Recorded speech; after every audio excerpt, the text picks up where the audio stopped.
Il était une fois un monde fantastique et magique qui relevait d'une dimension que nous connaissions tous très bien. Si dans Alice au pays des merveilles nous rencontrions tant d'absurdités et de ridicules, c'était que la réalité était altérée. Les rêves en étaient une illustration. Ils étaient connus pour nous emmener loin de notre vie quotidienne, vers un univers qui ne plaisait qu'à nous et qui nous ressemblait. Le chapelier fou avait des comportements absurdes, comme l'indiquait son nom. Dans cette histoire, rien n'était subtil, tout était fait pour nous perdre. On cherchait à comprendre, mais on finissait par réaliser que c'était impossible, rien n'était logique ni raisonnable. Dans certains pays, comme la Chine, ce type de folie pouvait être censuré. Le pouvoir ne souhaitait pas que les habitants soient confrontés à un monde aussi instable. Pour maintenir une image de perfection, les imperfections étaient rejetées. La liberté d'expression était ainsi remise en question. Tu te dis démocratique, non? Je le suis. Alors pourquoi je ne peux pas être moi-même? Avait demandé le chapelier fou. La Chine n'avait pas répondu et s'en était allée, prouvant qu'elle préférait ignorer le mal-être de ses habitants pour préserver son image. Selon elle, la société devait être parfaite.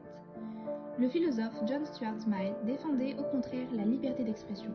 Si toute l'humanité, moins une personne, était d'un avis, et qu'une seule personne avait un avis contraire, l'humanité n'aurait pas le droit de réduire cette personne au silence. Pour lui, chacun devait pouvoir dire ce qu'il pensait, même si ses idées étaient absurdes ou dérangeantes. Une société démocratique devait accepter toutes les formes d'expression. Mais le dirigeant, énervé, avait rejeté cette idée. Personne n'a le droit de contester ce que je veux. En réalité, le dirigeant avait peur. Il ne voulait pas que son pouvoir soit remis en question. Le monde d'Alice l'inquiétait car il était chaotique. Les règles changeaient sans cesse, rien n'était stable. Ce monde donnait envie de liberté et de changement. Le dirigeant s'appuyait alors sur les idées de Thomas Hobbes. L'état de nature est un état de guerre de tous contre tous, ce qui expliquait que sans règles, le chaos s'installait. Selon lui, les humains avaient besoin d'ordre pour vivre ensemble. Mais le dirigeant n'en retenait qu'une partie et utilisait ses idées pour justifier un contrôle excessif. Je dois maintenir l'ordre pour le bien du peuple. Mais en réalité, c'était surtout pour conserver son pouvoir. C'était alors qu'une jeune fille était apparue. Alice. Elle semblait perdue. « Je crois que je ne vais pas bien », avait-elle dit. « Comment ça? Pourquoi tout bouge? Il y avait un lapin qui parlait. Je ne comprends rien. » « Viens avec moi », proposa le dirigeant. Alice le suivit. « Je fais peut-être de la déréalisation. Je ne sais plus ce qui est réel.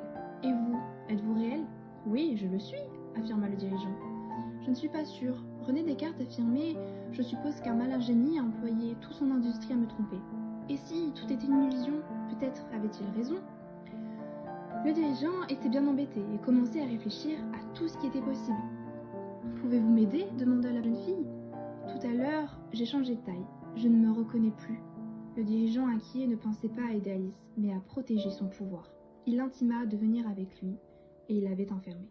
« Je ne peux pas te laisser perturber l'ordre. Tu peux pas briser les règles de mon peuple. » Alice pleurait derrière la porte, seule et perdue. Après avoir finalement réussi à sortir de la chambre, Alice continua son chemin et finit par tomber sur un château. De loin, tout semblait paisible, mais en approchant, elle entendit des cris. Elle décida donc d'avancer discrètement pour voir ce qu'il se passait. « Qu'on lui coupe la tête !»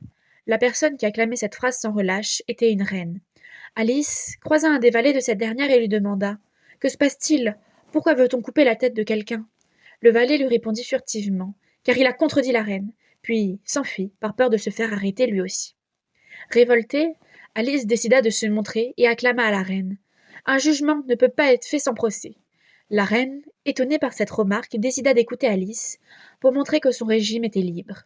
Mais, arrivée sur le lieu du procès, Alice se rendit compte que la reine incarnait tous les pouvoirs, législatifs, exécutifs et judiciaires, car c'est elle qui présidait le procès.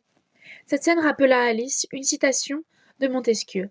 Lorsque, dans la même personne ou dans le même corps de magistrature, la puissance législative est réunie à la puissance exécutrice, il n'y a point de liberté, parce qu'on peut craindre que le même monarque ou le même Sénat ne fasse des lois tyranniques pour les exécuter tyranniquement.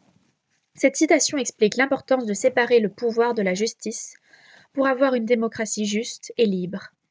Alice était étonnée que personne ne réagisse à cette injustice. Ce n'était pas à la reine de décider de tout. Elle comprit que personne ne se révoltait, car la reine ne laissait aucune place à la liberté d'expression et au débat. Elle faisait ça grâce au culte de la personnalité, en donnant l'impression à la population que seule sa pensée était la bonne. De plus, elle ne laissait aucune place au débat, car elle répétait machinalement qu'on lui coupe la tête, qu'on lui coupe la tête, qu'on lui coupe la tête. Cette situation lui faisait penser à un historien, Timothy Snyder, qui a étudié les stratégies de manipulation de l'information dans les régimes autoritaires contemporains. Il explique que ces régimes détruisent la notion de liberté grâce à la propagande, car lorsque les citoyens ne font plus la différence entre vrai et faux, il est plus simple de faire passer ses idées. Alice voulait faire prendre conscience à la population qu'elle ne vivait pas dans une démocratie.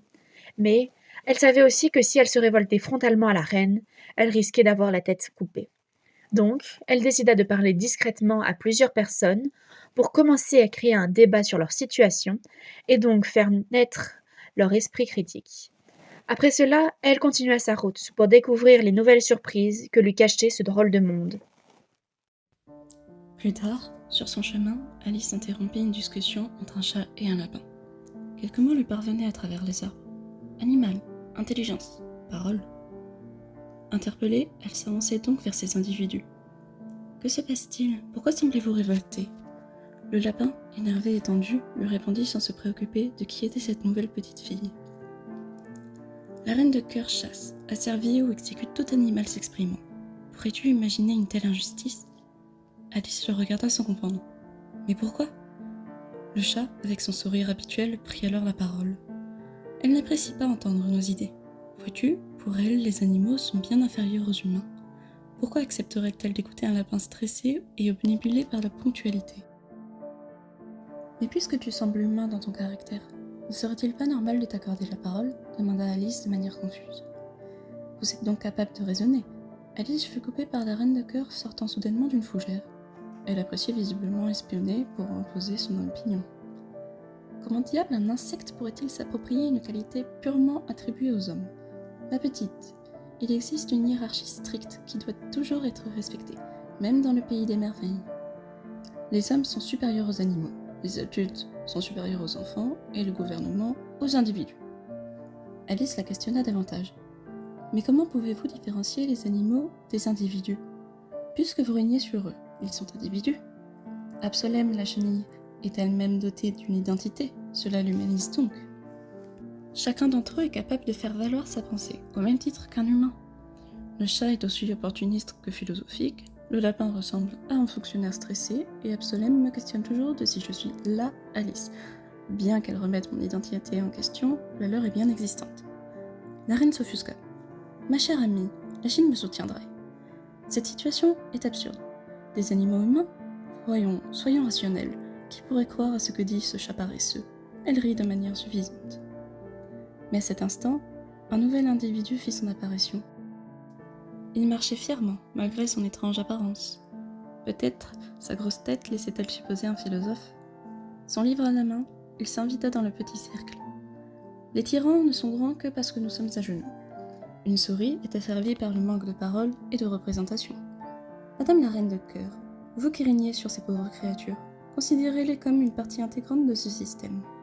Alice l'écouta alors qu'il exposait ses idées, à la reine dubitative. Les animaux fournissent des services. Ils contribuent à la société et s'expriment. Bien qu'il s'agisse parfois de simples grognements ou de gestes, il s'agit d'une expression.